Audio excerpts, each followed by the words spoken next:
Across Uttar Pradesh, preparations are underway for May 28th. That's the date set for Bakrid, a festival requiring massive logistical coordination statewide.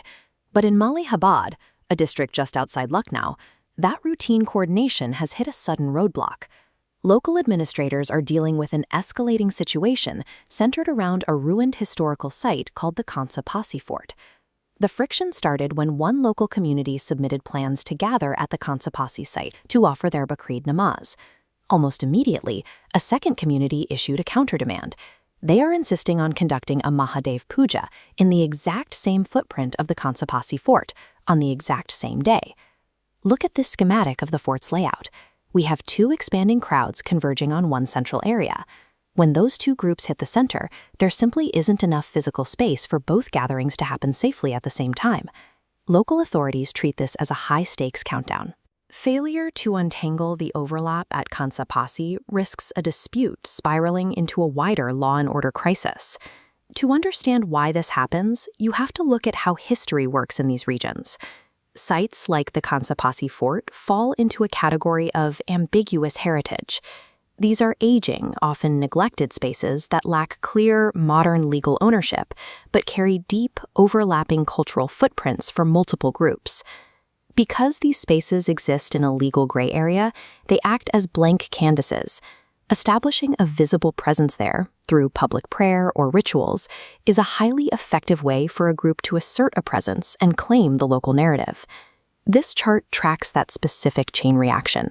When one group stakes a claim for a temporary event, the opposing group perceives a threat to the status quo. They immediately mount a counterclaim to block it. Right here, at this point of friction, the fear of losing cultural territory permanently is so strong that a quiet historical ruin transforms into an active battleground. Before the local administration can even think about negotiating a peace, they have to recognize that they are dealing with deep-seated geographic anxiety, not just a stubborn scheduling conflict. Now, put yourself in the shoes of the local district magistrate and the police force. They are handed this explosive standoff with only days on the clock. Their first job is to become instant historians. They have to dig through decades-old land and revenue records, searching for any official documentation that clarifies the fort's legal status. Simultaneously, they step into the role of mediator. This means aggressively convening emergency peace committees, putting leaders from both factions in the same room, and forcing a dialogue before the festival arrives. And while the historians and mediators are working, the peacekeepers are deployed.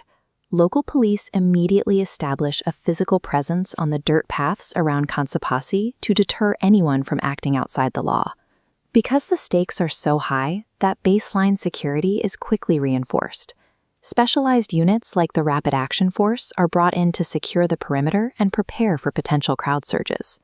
To keep a single site from boiling over, the local government has to execute a legal audit, a diplomatic negotiation, and a paramilitary security operation all at the exact same time.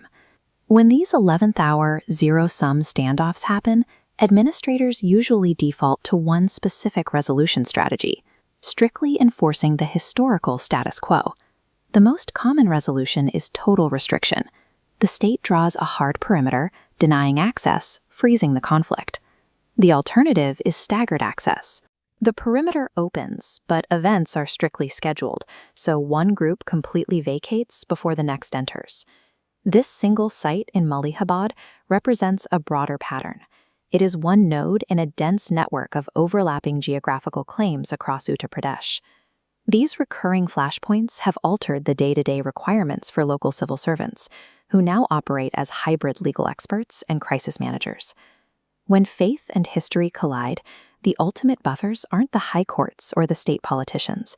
It falls entirely on local administrators standing on the front lines, holding a land record in one hand and a riot shield in the other.